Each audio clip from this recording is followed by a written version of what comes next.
All systems online.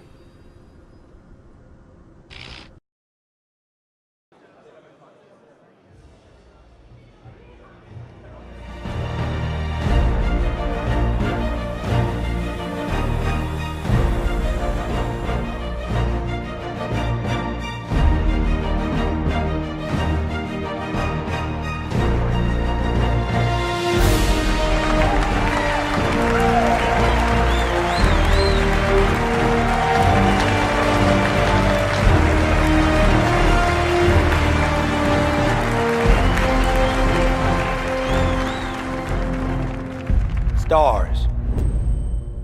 They've become such a familiar backdrop of our day-to-day life that it's easy to forget what they mean.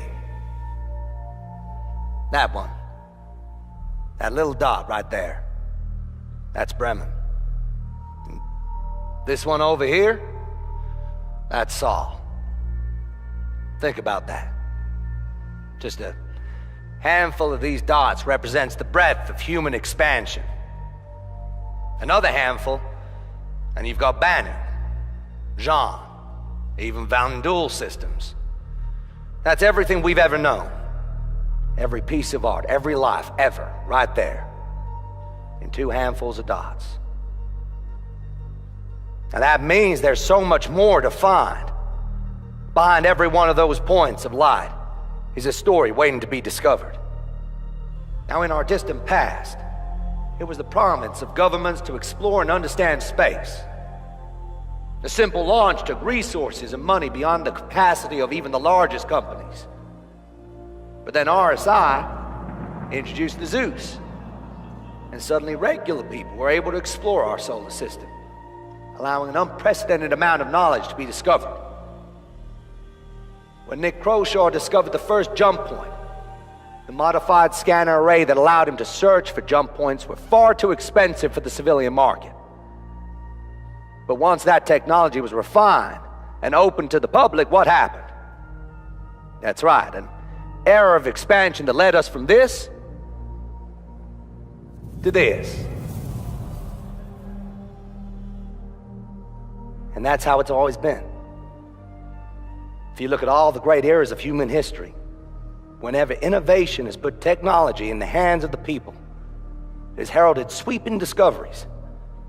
Because power in the hands of many will always exceed the power of few.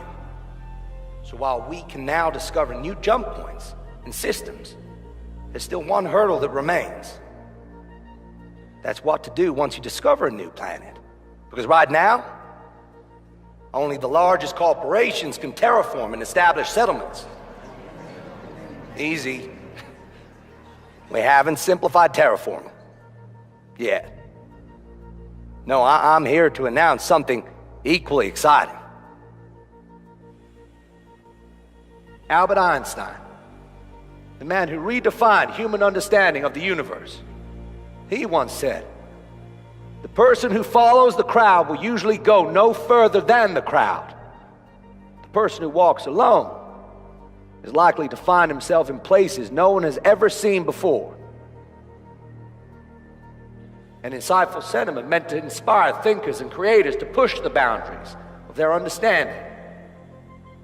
It was, after all, said 1,000 years ago, before humanity had left our homeworld. So clearly he was speaking metaphorically. Today, as I just showed you, the unknown is out there, waiting to be discovered. For those that are looking for those places that no one has seen before, they are faced with a daunting challenge. What do you do when you get there? Up until now, it's been the province of governments and corporations to pave the way for sustained habitation. The power has been in the hands of the few. What if I offered you the ability to build your own settlement? To bring civilization to the most untamed of frontiers? A colony ship in the truest sense of the word. And I'm not talking about just transporting people, no. I'm talking about an all-in-one solution designed to build modular structures based on your needs. Capable of building a farm or a habitat, a trading post or a mining operation. I mean, that'd be crazy, right? allow me to introduce the Pioneer.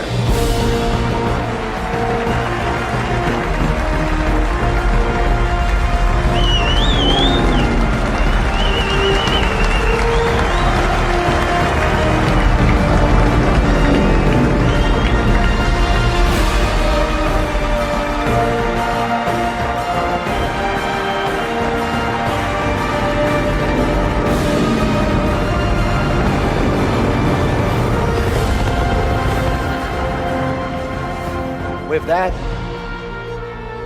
let the new age of colonization begin.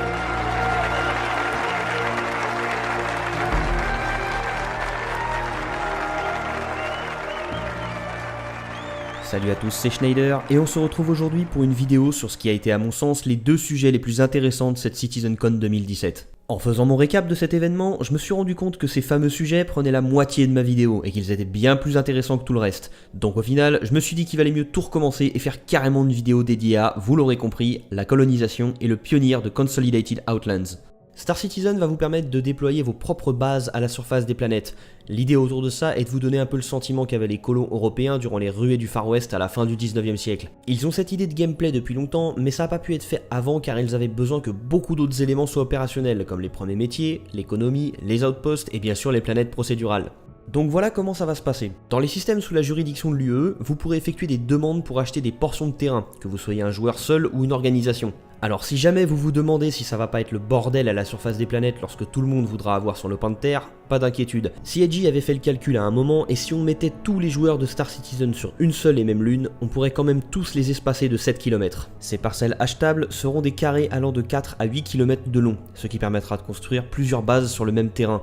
Ce système empêchera les joueurs de construire sur des terrains qui ne leur appartiennent pas et ils vont veiller à ce que les joueurs n'utilisent pas cela à des fins abusives, comme bloquer l'accès aux villes. Donc, vous pourrez acheter des terrains en vous basant sur des informations que vous aurez.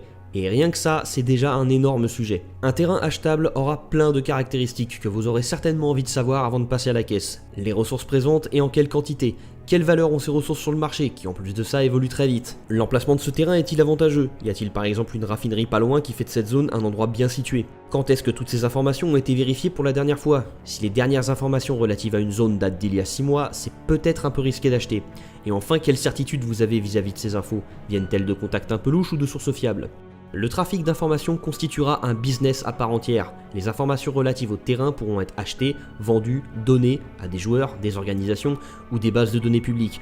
Et comme je l'ai dit plus tôt, ces informations pourront finir par vieillir et être carrément périmées. Donc ça sera aux joueurs de régulièrement partir scanner les zones dont les infos datent pour les mettre à jour, et peut-être découvrir des renseignements intéressants qui seront achetés à bon prix. Ou pas. Pour trouver ces zones, l'idéal sera d'utiliser des vaisseaux d'exploration. Mais utiliser vos scanners ne fera pas tout le boulot. Vous pourrez détecter certaines choses, mais pour vraiment authentifier votre découverte, il vaudra mieux vous rendre sur place pour constater visuellement la présence de minerais ou d'hydrocarbures. Et aussi ramener des échantillons, ce qui maximisera le poids de votre information et du coup votre profit potentiel. Tony Zurovec précise que l'achat de terrain ne pourra se faire que sur les planètes dans l'espace de l'UE. Cela vous accordera une protection des patrouilles de la police, une balise dont vous pourrez fournir les coordonnées à vos contacts de confiance, et le terrain sera légalement transférable à un autre joueur, et dans ce cas-là, l'UE prendra une part de l'argent au moment de la transaction. Donc on a eu ces infos sur l'achat de terrain dans l'espace de l'UE, mais on sait qu'on pourra également installer des bases dans des systèmes qui ne sont pas sous la juridiction de l'UE. Tony ne s'est pas vraiment étendu là-dessus, donc ça va être la parenthèse spéculation. A mon avis, on aura deux possibilités vis-à-vis de l'installation de ces bases. Ou bien on s'installe dans l'espace de l'UE, légalement, en payant, on bénéficie des patrouilles de police, mais on se prive de certaines activités illégales et on se fait un peu taxer ses bénéfices par les autorités, ou bien on s'installe sur une planète dans un système pirate, ce qui coûtera rien, permettra de mener des activités illégales qui rapportent, vous exonérera de toute taxe et de toutes obligations, mais ça sera la loi du plus fort, vous n'aurez pas de protection et vous pourrez tout perdre si jamais on s'en prend à vous. En tout cas, on apprend que le boulot de mercenaire pourra consister à être embauché pour fournir une protection supplémentaire à ces colonies. Et quand enfin vous aurez décidé où vous installer, ce sera un peu comme préparer la construction d'une maison. Vous devrez savoir à l'avance le rôle que vous voulez pour votre base. Est-ce que vous voulez y vivre et y réapparaître, ou est-ce que ce sera une base visant à générer du profit, et si oui, comment ?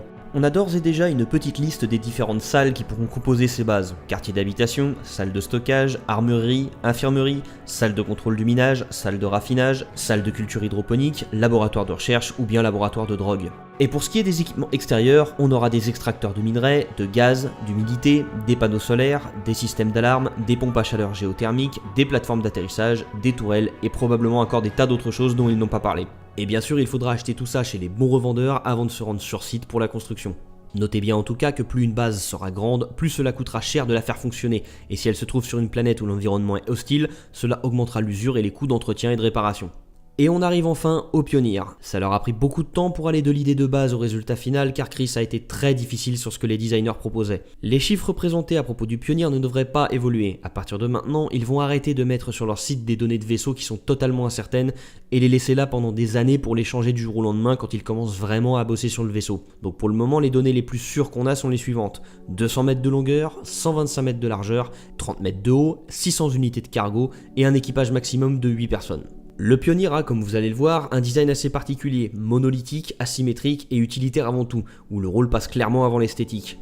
Depuis la cabine de pilotage, un des postes vous permettra de jouer les architectes et définir la disposition de votre base et les différentes salles.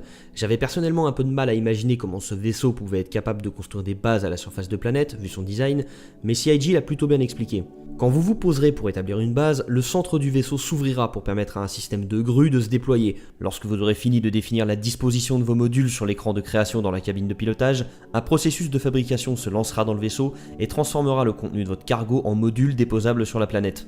Les modules d'une base créée via le Pionnier auront le même gabarit que ceux déjà vus in-game, c'est-à-dire ça. Je suppose que ça veut dire 48 mètres de long et de large pour 5 mètres de haut. Le temps d'installation total dépendra de ce que vous voulez construire, mais dans la mesure où vous installez une base persistante qui pourra être aussi grande, voire plus grande que certains des vaisseaux du jeu, ça sera plutôt long. Si jamais la zone de construction de modules devient totalement occupée, ça sera au pilote de décoller, déplacer le Pionnier et le repositionner un peu plus loin pour continuer la construction de la base. Et si jamais vous voulez déplacer ces modules, il faudra d'abord les démonter pour les remonter à leurs nouveaux emplacements. Hormis les plateformes d'atterrissage qui devraient pouvoir être fabriquées par section, le Pionnier ne pourra pas fabriquer de construction plus large que sa surface de construction interne. Le Pionnier ne devrait pas être capable de construire des hangars pour nos vaisseaux, c'est encore beaucoup trop tôt pour songer à un sujet aussi complexe, et il faudra se contenter de plateformes d'atterrissage pour le moment, où il faudra d'ailleurs amener nos vaisseaux par nous-mêmes car on ne pourra pas les y faire apparaître. Le Pionnier ne devrait pas non plus être capable de construire des bases sur des astéroïdes. Ça dépendra surtout de ce que leur permettra leur technologie de voxel, de la taille de l'astéroïde en question et du relief de sa surface. Enfin, le Pionnier ne pourra pas construire de base spatiale, ne pourra pas placer de modules à flanc de colline et ne devrait pas être capable de construire des modules à plusieurs étages. Et si parmi tout ce que je viens d'énoncer, certains pans de gameplay ne vous intéressent pas, vous pourrez parfaitement faire abstraction des autres et vous concentrer sur ce qui vous intéresse. L'exploration, la découverte de terrain, la vente d'informations, la création de bases, la sécurité, les réparations, le minage, le raffinage, l'agriculture. Vous pourrez tout à fait tout faire ou faire seulement ce qui vous plaît et laisser le reste aux autres. C'est la fin de cette vidéo, j'espère que ça vous a plu et que la partie sous-titrée au début n'était pas de trop, sachant que vous l'avez sûrement tous déjà vu. Sur ce, je vous laisse et je vais essayer de me trouver 2 minutes pour jouer à Mario Odyssey peinard. Allez, salut les citoyens!